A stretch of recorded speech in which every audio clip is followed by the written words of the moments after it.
Hello, English readers, and welcome to episode 24 of the podcast Reading English.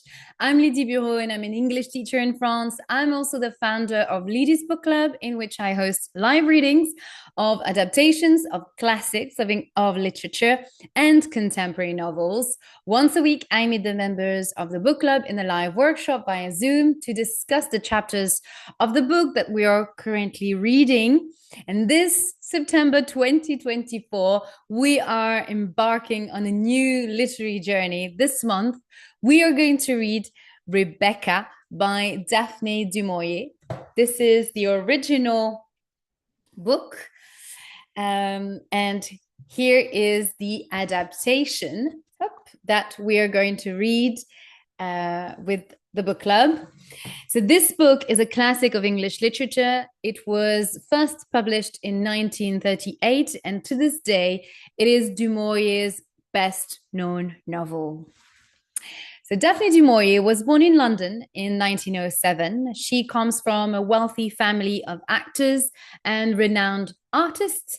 Her father, Sir Gerald du Maurier, was a famous actor and the manager of the Wyndham Theatre in Charing Cross in London.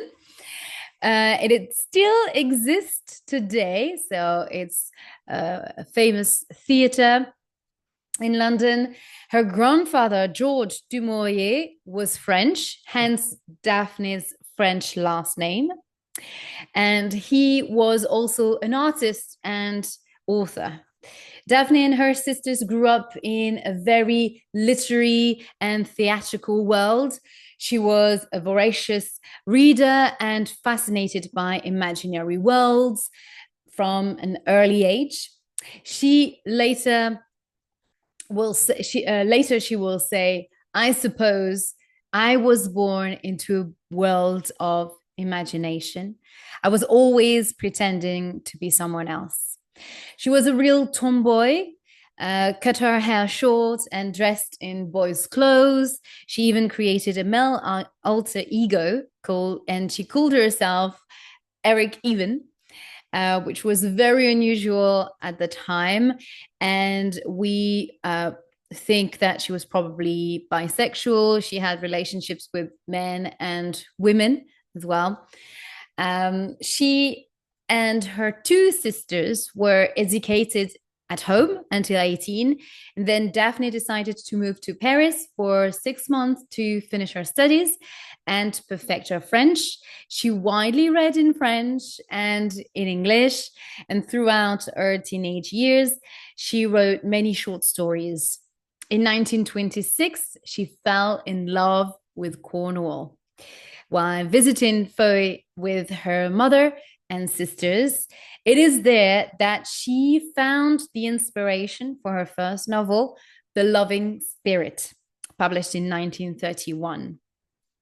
And soon after the publication of her first book, she got married with a young army officer, Frederick Browning, who had read the novel and fell completely in love with the story and eventually with its author. So they got married in 1932 and they had 2 daughters and a son. She spent most of her life in Cornwall. She loved the West Country and her most popular novels are set there. In 1969, she was awarded a DBE, which is an order of the British Empire. And she died in Cornwall in 1989.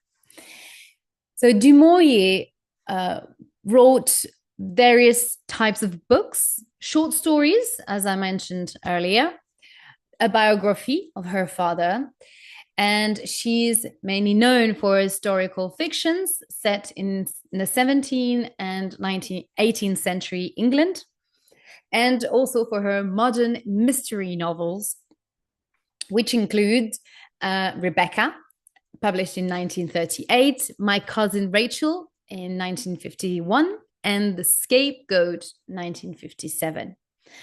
Her historical fictions are romantic stories of adventures and violence and love.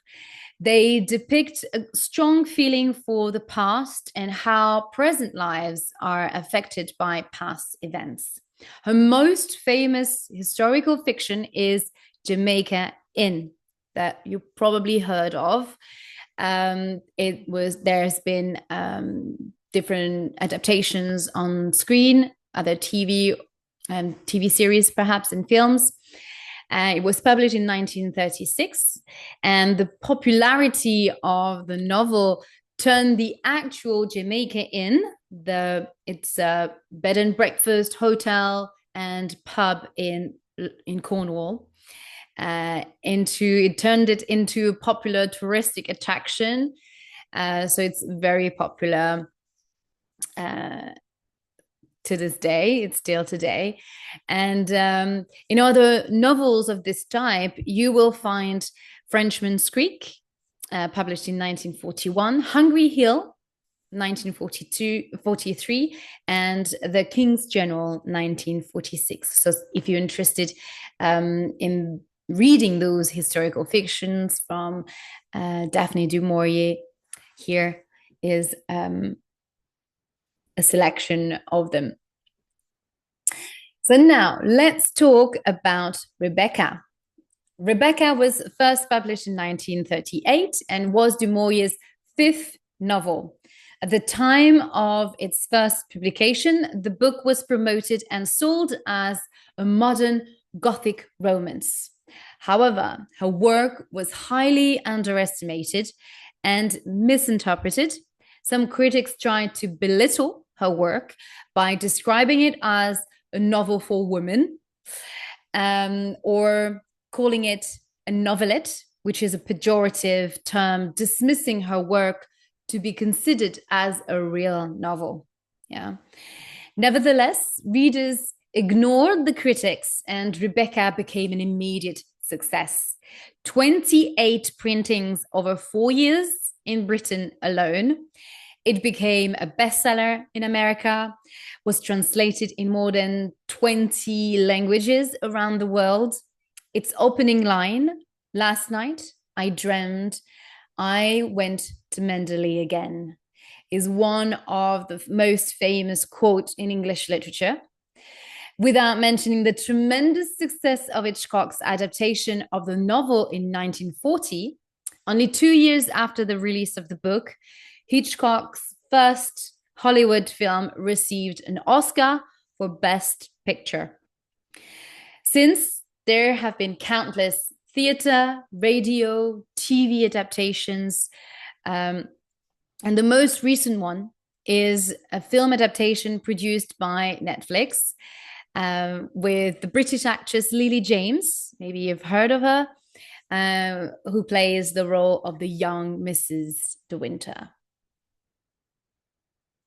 Although the story is set in Cornwall, Daphne du Maurier wrote most of the novel in Alexandria in Egypt, whilst she accompanied her husband in a posting mission.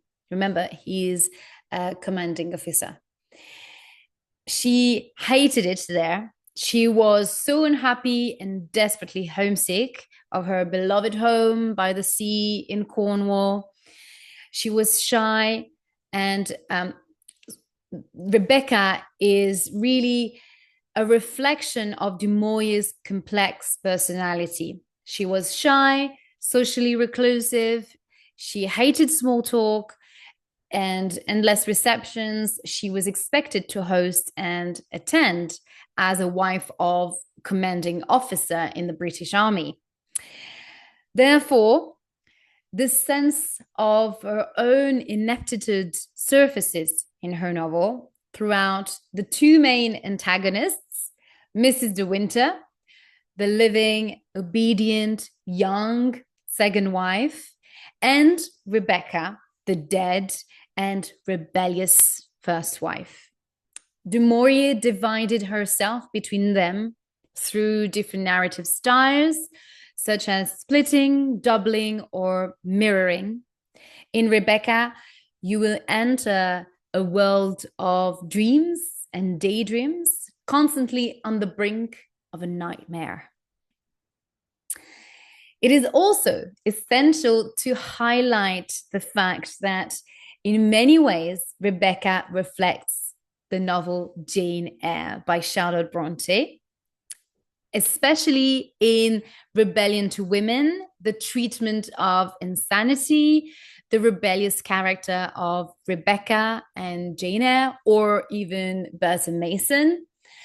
The mirroring devices used by Charlotte Bronte between Jane and Bertha is also used by du Maurier between Mrs. de Winter and Rebecca. So you see the parallels here. Du Maurier was a great admirer of the Brontes family, and more particularly, she admired Charlotte Bronte's work. Both novels explore the duality of women. In both stories, we find a young woman falling in love with an older man. In each case, there are mysteries surrounding the man's first wife. And finally, at the end of both novels, the grand and imposing house burns to the ground. In Rebecca, romance and psychology tensions are constantly intertwined. The novel has many links with Gothic traditions in the sense that the narrator, Mrs. de Winter, seems to have no control over herself, almost as if she was alienated from herself. There is also the strange Mrs. Danvers, portrayed as evil and the threatening presence. And finally, we have dramatic settings. We never learn the name of the narrator, Mrs. de Winter, second wife of Max de Winter. However, throughout the novel, we watch her as she changes from an innocent and inexperienced woman into a strong and loyal wife. Mrs. de Winter is very much in contrast with the charming and beloved Rebecca, admired by all, especially Mrs. Danvers, who is still very much devoted to her even after her death. Rebecca is set in 1938, which is contemporary to the time of the time the author writes the novel. Although there is no reference to actual events happening in the novel, we can find clear descriptions of the way of life in that period. For example, Max de Winter is from a rich family with the country house, Manderley. There is a housekeeper, a business manager, and servants. He has a car, a telephone, which only rich people could afford at the time. Characters behave in a formal way towards each other. Society is carefully ordered, and everyone knows their place. Max de Winter is the oldest son of the family, so he naturally inherited the family home when his father died, and his sister, Beatrice, went to live somewhere else with her husband. The House of Manderley is a creation of a combined experience of two great houses where Daphne used to live. First, as a child, she used to stay in an enormous country house in the north of England with many servants and a powerful housekeeper. Then her family moved to Fowey in Cornwall, that Daphne particularly enjoyed. And years later, she found nearby a house, an abandoned house that she decided to buy with her husband, probably. And the house was called Manderley House. So you see here the parallel with Manderley, and Manderley House, the real house where Daphne lived in. So she was very much she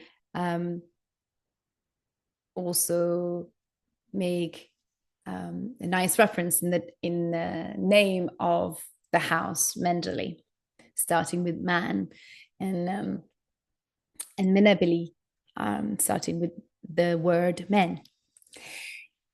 She lived there for 20 years and she loved the nature there, which is why we can read many descriptions of the gardens, the sea, and the Cornish countryside in the novel.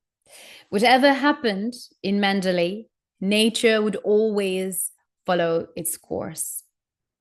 And I quote from the book, "Here at Manderley, a new day was starting. The creatures in the garden were not concerned with our troubles." End of quote.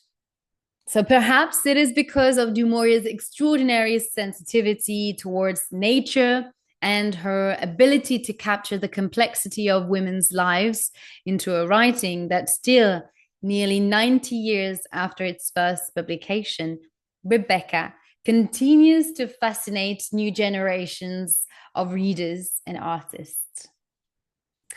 Well, I hope that you enjoyed this episode, this short episode, and that it helped you get an overall understanding of the novel and its author. If you like this content, make sure that you like the podcast or leave a comment. And before I leave you, I just want to remind you that from next week, we will start reading the B2 upper intermediate adaptation of Rebecca by Penguin Readers. This is a Penguin Readers adaptation.